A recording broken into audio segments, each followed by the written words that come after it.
अस्सलाम वालेकुम viewers, welcome to my YouTube channel student learning. ये हमारी एमएस एक्सेल की सीरीज़ का लेक्चर नंबर 10 है। लास्ट लेक्चर नंबर 9 में जो है वो अपने एमएस एक्सेल के अंदर कंप्लीट पेज सेटअप को डिस्कस किया था और आज हम लेक्चर नंबर 10 में जो है वो स्केल टू फिट को डिस्कस करेंगे। स्केल टू फिट का क्या काम होता है बेसिकली, जैसे मिसाल के तौर पर हमने 10 पेजेस का डाटा लिखा है और वो प्रिंट भी जो है हमारे पास 10 पेजेस में हो रहा है। तो हम चाह रहे हैं जो डाटा हमारा 10 पेजेस के अंदर आ रहा है वो सारा डाटा हमारे 2 पेज में या 1 पेज में आ जाए। तो उससे होता ये है कि आपका पेज का साइज़ कम ज़्यादा नहीं होता, बल्कि जो आपका टेक्स्ट है वो माइक्रो हो जाता है। तो अगर हम टेक्स्ट के माइक्रो परसेंट को 100% से बढ़ाते हैं तो वो 10 से ज़्यादा पेजों पर भी जा सकता है, और 100% से कम करेंगे तो वो 10 से कम पेजेस पर भी आ सकता है। तो ये सारा काम विदा हाइट और विड्थ के लिहाज से भी कर सकते हैं और स्केल के लिहाज से भी कर सकते हैं। जैसे मिसाल के तौर पर हम यहाँ पर शीट को कन्वर्ट कर लेते हैं पेज लेआउट में। ठीक है, अब यहाँ पर आने का जैसे मिसाल के तौर पर यहाँ से मैं डाटा लिख रहा हूँ, ये कुछ एक सॉलिड में आपको समझाने के लिए बता रहा हूँ। ठीक है, ये डाटा ये हमारा ये हम लिख रहे हैं, टोटल अभी कितने पेजों में जाता है अभी आप देखते रहें। ठीक है, अभी आप देखते रहें डाटा हम लिख रहे हैं, ये हमारा तकरीबन जो है टोटल अभी 6 पेजेस का डाटा हुआ, ये 7 पेजेस का डाटा हुआ, और ये टोटल हमारा 8 पेजेस का, और टोटल हमारा जो है वो डाटा हो गया है यहाँ पर 9 पेजेस का। और अब जाएंगे तो अब डाटा हो जाएगा टोटल हमारा 10 पेजेस का। तो ये हमने 10 पेजेस का डाटा टाइप किया फॉर एग्जाम्पल। अब हम क्या करते हैं, जब इसको कंट्रोल पी से प्रिंट करवाते हैं तो यहाँ सारा डाटा टोटल जो है हमारा कितने पेजेस पर आ रहा होता है, टोटल डाटा हमारा वो 10 पेजेस पर आता है। तो अभी आप ये देखिए कि हम जो है इसको प्रिंट करवाते हैं कंट्रोल पी करके। जैसे मैंने प्रिंट करवाया तो यहाँ आप देखें कि 1 से लेकर टोटल हमारे पास 10 पेजेस आ रहे हैं। यानी डाटा हमारा अभी 10 पेजेस में आपको यहाँ नज़र आ रहा है कुछ इस तरीके से। अब हम ये चाह रहे हैं कि जो डाटा हमारा 10 पेजेस में आ रहा है वो सारा का सारा डाटा हमारा 1 पेज में या फिर 2 पेज में आ जाए, तो वहाँ पर हमारा टेक्स्ट माइक्रो होता है। तो उसके करने के 2 तरीके हैं हमारे पास। हम यहाँ पर आने के बाद जो है वो अपना विड्थ और हाइट के हिसाब से भी कर सकते हैं। जैसे मैंने विड्थ के हिसाब से भी 1 पेज कर दिया है और हाइट के हिसाब से भी 1 पेज कर दिया है। तो ये बता रहा है जब आपका टेक्स्ट 100 से 11% माइक्रो होगा तब आपका टेक्स्ट सारा 1 पेज पर आएगा। टेक्स्ट जो है वो 1 पेज पर आ तो जाएगा, लेकिन हमारे को नज़र सही तरीके से नहीं आएगा क्योंकि मज़ीद में माइक्रो हो चुका है। कुछ इस तरीके से आपको बारीक बारीक लाइनें यहाँ पर जो है नज़र आ रही है। तो टेक्स्ट सही है, टोटल जो 10 पेजेस पर आ रहा था वो सारा उसने 1 पेज पर दिखाया। पता कैसे लग रहा है, क्योंकि 1 ऑफ 1 ही लिखा हुआ आ रहा है क्योंकि 1 पेज हमारे पास है। ठीक है, उसके बाद हम दोबारा चलते हैं। हम चाह रहे हैं कि भाई 2 पेजेस पर आ जाए, तो हमने यहाँ पर आने के बाद 2 पेजेस दिया। चलो 2 पेजेस हम चाह रहे हैं 4 पेजेस पर आ जाए, तो हमने 4 किया। और बता रहे हैं ऐसे भी हमने हाइट के हिसाब से भी और विड्थ के हिसाब से भी हमने 4 पेजेस किया। तो अब जो डाटा हमारा जो है वो तकरीबन 1 पेज पर आ रहा था वो 4 पेज पर आएगा। पता है जब डाटा आपका 4 पेज पर आएगा तो 42% माइक्रो होगा। तो इस तरीके से जो है वो डाटा आपको कितने पेजेस पर आना चाहिए तो वो आप ही सेट कर सकते हैं। बता रहा है 104 टोटल डाटा आपका 4 पेजेस पर आ रहा है। तो इस तरीके से ये आप यहाँ से जो है वो इसको सेट कर सकते हैं।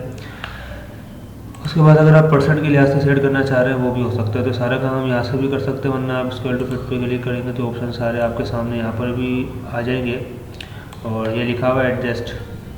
अब ये तो फिट का मतलब ये वही काम कर रहा है जो हम यहाँ से हाइट और विड्थ से कर रहे थे। तो बोले मैं 6 पेजेस पर आ जाए, तो जैसे हम यहाँ से सेलेक्ट कर रहे थे हम यहाँ से भी कर सकते हैं। ये डाटा हमारा 6 पेजेस पर आ जाएगा, हम इसकी करेंगे। अब जो डाटा हमारा 4 पेजेस पर आ रहा था वो सारा का सारा डाटा हमारा टोटल 6 पेज पर आ रहा है। यहाँ आपको नज़र आ रहा होगा प्रिंट के अंदर पेजेस दिखा रहा है आपको।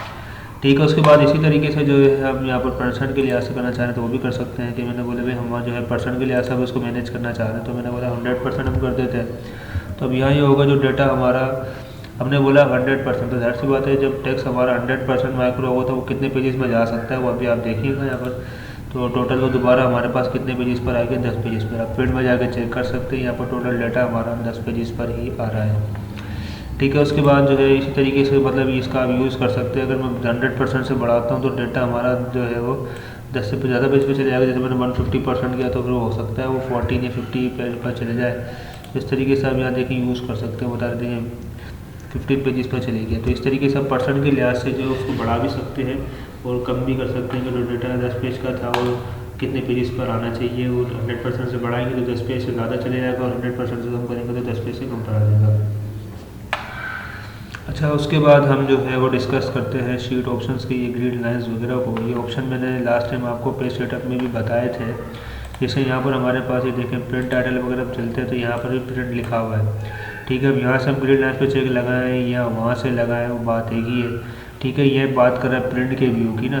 तो यहाँ पर आने के बाद यानी इस पे चेक लगाते हैं ग्रिड लाइन्स तो प्रिंट के अंदर आ जाएगी, या इस पे चेक लगाए तो भी एक ही बात है। अगर आप इस पे चेक लगाते हैं या इस पे चेक लगाए हेडिंग के तो एक ही बात है। जैसे मिसाल के तौर पर हम यहाँ अगर कोई डेटा लिखते हैं, यहाँ पर आने के बाद देखें, अगर हम यहाँ पर हमने चाहे 1 2 लिखी है।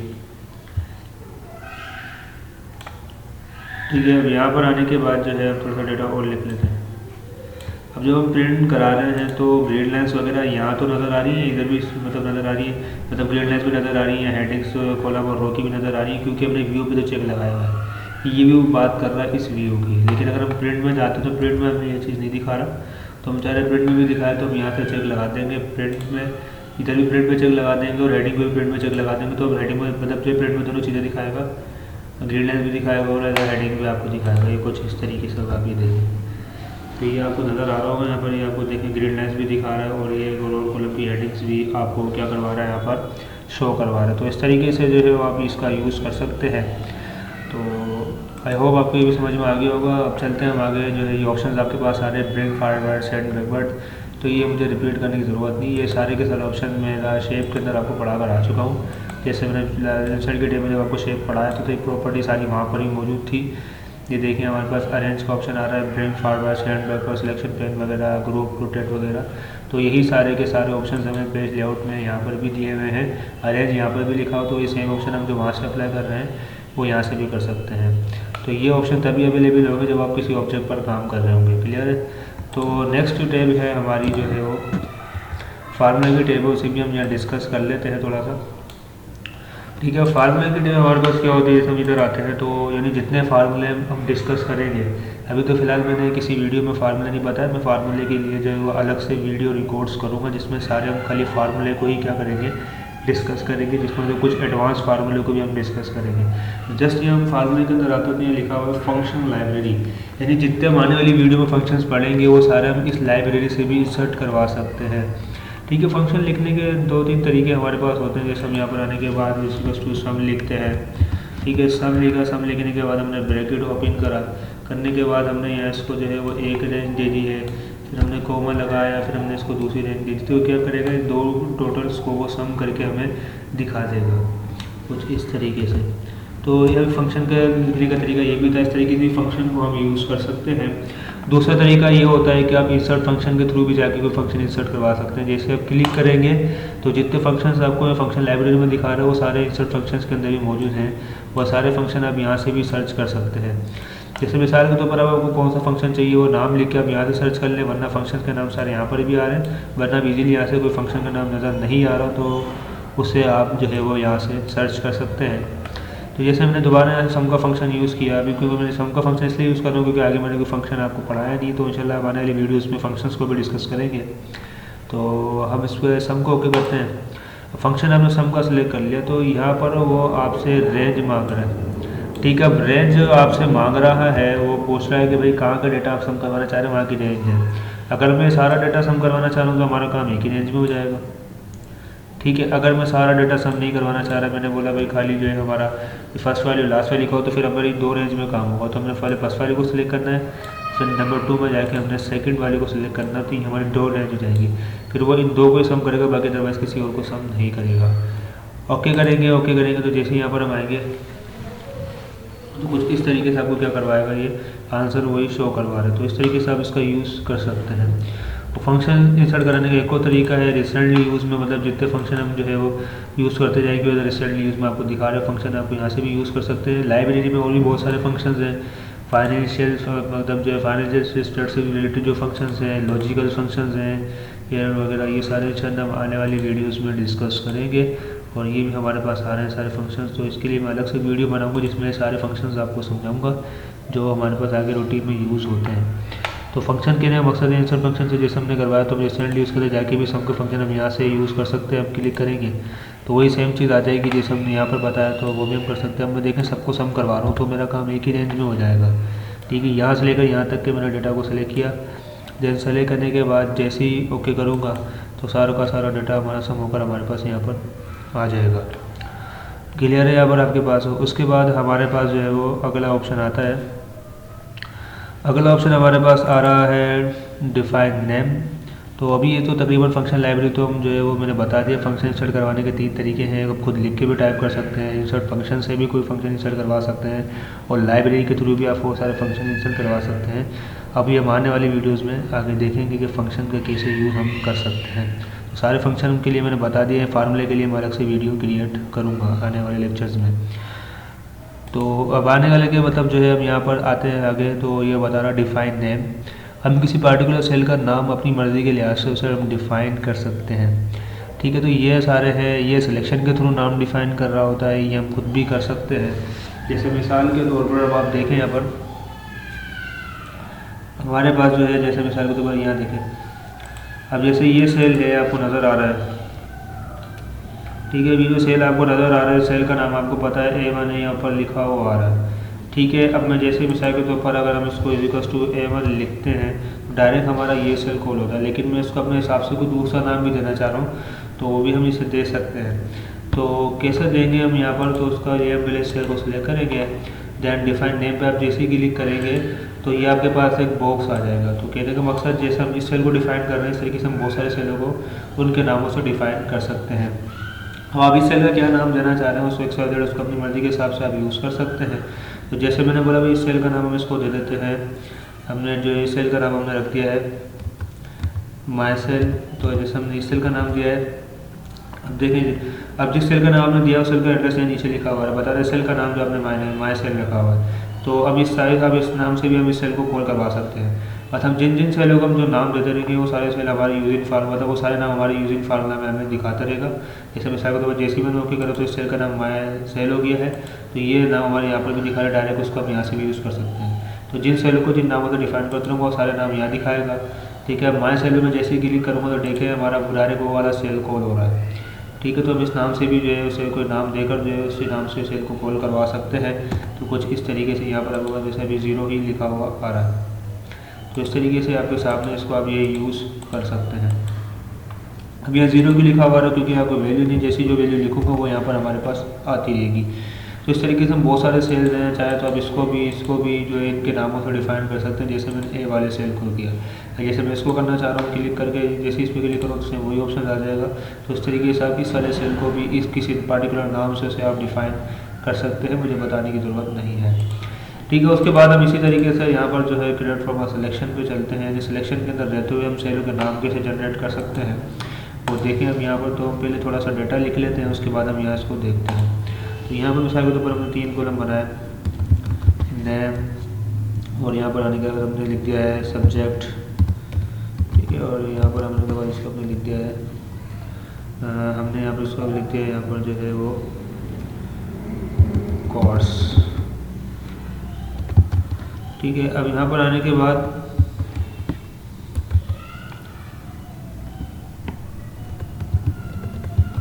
ठीक है, अब यहाँ पर आने के बाद देखें नेम मैंने लिख दिया है, नेम मैंने लिख दिया है यहाँ पर। उसके बाद ये सब्जेक्ट मैंने इसको दे दिया है मैथ और कोर्स। सब्जेक्ट मैंने इसको दे दिया है MS ऑफिस, एंड देन यहाँ पर कोर्स इसको मैंने दे दिया है DIT। तो ये कुछ इस तरीके से मैं चाह रहा हूँ डेटा सिलेक्शन, अब मैंने एरिया को सिलेक्ट कर लिया। तो ये बोल रहा है यहाँ पर क्या है कि बता रहा है create automatically generate name from the selected cell. मतलब जो है ऑटोमेटिक आप सिलेक्टेड सेल वहीं से नाम इसको आप जनरेट कर सकते हैं, आपको यहाँ से डिफाइन करने की ज़रूरत नहीं है। तो उसके लिए फिर हम क्या करेंगे, यहाँ पर देखें हम जैसे इस पर क्लिक करते हैं तो आपके पास एक ऑप्शन आता है। अब यहाँ पर सिलेक्शन में घर से बात 2-3 हिस्से हैं, तो वहाँ पर आपको लोकेशन बतानी पड़ती है किन सेलों को आप किन नामों से डिफाइन करना चाह रहे हैं। तो यहाँ पर आने के बाद जैसे मैंने टॉप रो पर चेक लगाया, इसका मतलब ये नीचे वाली सेल के रो के नाम जो है ऊपर वाली रो के नामों से डिफाइन हो जाएंगे। अगर मैं यहाँ पर आने के बाद बॉटम पे चेक लगाता हूँ, उसका मतलब फिर ऊपर वाली रो के नाम नीचे वाली रो के नामों से डिफाइन हो जाएंगे। तो डिपेंड आप पे कर रहा है, जिस पे चेक लगाएंगे उसी के हिसाब से नाम जनरेट करेगा। और लेफ्ट कॉलम और राइट कॉलम तो तब यूज़ होता है जब डेटा अपने वर्टिकली लिखा हुआ, अभी अपने हॉरिजॉन्टली लिखा हुआ है, रो वाइज लिखा हुआ है। अगर कॉलम वाइज होगा तो अपने इधर लेफ्ट और राइट को यूज़ करेंगे। अगर हम लेफ्ट पे चेक लगाते हैं तो राइट वाले सेल लेफ्ट वाले सेलों के नाम डिफाइन हो जाएंगे, और अगर हम राइट पे चेक लगा देंगे तो राइट वाले सेल लेफ्ट वाले सेल जो राइट वाले सेलों के नामों से डिफाइन हो जाएंगे। तो इस तरीके टॉप और बॉटम का भी चक्कर यही है। अब मैंने जैसे टॉप पे चेक लगाया तो इसका मतलब जो ऊपर वाली नीचे वाली रो के नाम जो है वो ऊपर वाली रो के नामों से डिफाइन हो जाएंगे। जैसे ही मैं इसको यहाँ से आके ओके करूँगा तो कुछ इस तरीके से तीनों नाम आपको यहाँ पर क्या करवा रहा है, शो करवाएगा। डिफाइन हो गए तभी वो यहाँ शो करवा रहा है। जैसे ही मैं नेम के ऊपर क्लिक करूँगा तो ये सेल हमारा सेलेक्ट होगा कुछ इस तरीके से। ठीक है, अब यहाँ से भी हम सेलेक्ट कर सकते हैं नाम, हम वहाँ से भी सेलेक्ट कर सकते हैं, वरना आप खुद भी लिख सकते हैं इस तरीके से। जैसे मैंने सब्जेक्ट लिखा तो जैसे ही वो सब्जेक्ट लिखेंगे तो देखिए डायरेक्ट हमारा ये वाला सेल कॉल हो रहा है। इस तरीके से अगर मैं यहाँ पर आने के बाद जैसे कोर्स लिख दूँ तो यहाँ पर आप देखें डायरेक्ट हमारा तो ये वाला सेल क्या हो रहा है, डिनर सेलेक्ट हो रहा है। तो इस तरीके से आप यहाँ इसका यूज़ कर सकते हैं। तो आपकी मर्ज़ी है, आप यहाँ से नाम देना चाहेंगे पार्टिकुलर तो वो भी दे, पार्टिकुलर सेल को तो वो भी दे सकते हैं, वरना चाहे तो आप उसको सिलेक्शन के थ्रू भी अप्लाई कर सकते हैं। नेम मैनेजर में जाएंगे और यहाँ से आपसे जितने मतलब जितनी सेल को आपने जितना होगा डिफाइन किया हुआ उसकी पूरी लिस्ट आपको दिखा रहा है। ठीक है, तो यहाँ पर चाहे तो इसको आप एडिट भी कर सकते हैं। ठीक है, एडिट से बना दोबारा वही ऑप्शन आपके पास आ जाएगा, तो वही नाम वगैरह चेंज कर सकते हैं दोबारा, वरना अगर आप चाहें तो किसी डेटा को डिलीट कर सकते हैं, वरना दोबारा कोई न्यू एंट्री आप यहाँ से इसको दे सकते हैं। तो फिलहाल तो ऐसा चीज़ मैं बता चुका हूँ, मैं ये सारे डेटा को डिलीट कर रहा हूँ। तो ये मैं सिलेक्ट कंट्रोल के जरिए सब कुछ सेलेक्ट करा, देन यहाँ से आके जो है वो हम इसको डिलीट कर देंगे। तो सारा का सारा डाटा हमारा यहाँ पर क्या हो जाएगा, वो डिलीट हो जाएगा। ठीक है, उसको क्लोज कर देंगे। तब देखिए आप सब जगह नेम इस तरीके से एरर लिखा हुआ आ रहा है। उसकी वजह यही है कि जिन सेल को जिन नाम डिफाइन किया था वो नाम सारे खत्म हो चुके, तो यहाँ पर कुछ इस तरीके से आपके पास एरर आपको जनरेट हो जाएगा। तो आई होप जो है वो आपको ये समझ में आ गया होगा। ठीक है, अब यहाँ पर आने के बाद जो है इंशाल्लाह तकरीबन आने वाले लेक्चर में जो है हम फार्मूला एडिटिंग के ऑप्शंस क्या हैं, इसको हम कैसे यूज़ कर सकते हैं। इंशाल्लाह आने वाले लेक्चर में, लेक्चर नंबर 11 में हम फार्मूला एडिटिंग को जो है वो डिस्कस करेंगे, और डेटा के टैब के कुछ ऑप्शन को भी हम क्या करेंगे, डिस्कस करेंगे। ये भी बड़ी इंपॉर्टेंट टैब है, आने वाले लेक्चर में हम इसको डिस्कस करेंगे। तो इसी तरीके से आप हमारे चैनल को लाइक एंड सब्सक्राइब करते रहें ताकि मज़ीद आने वाली वीडियोज़ MS Excel की सीरीज़ से रिलेटेड आपको मिलती रहें। अल्लाह हाफिज़।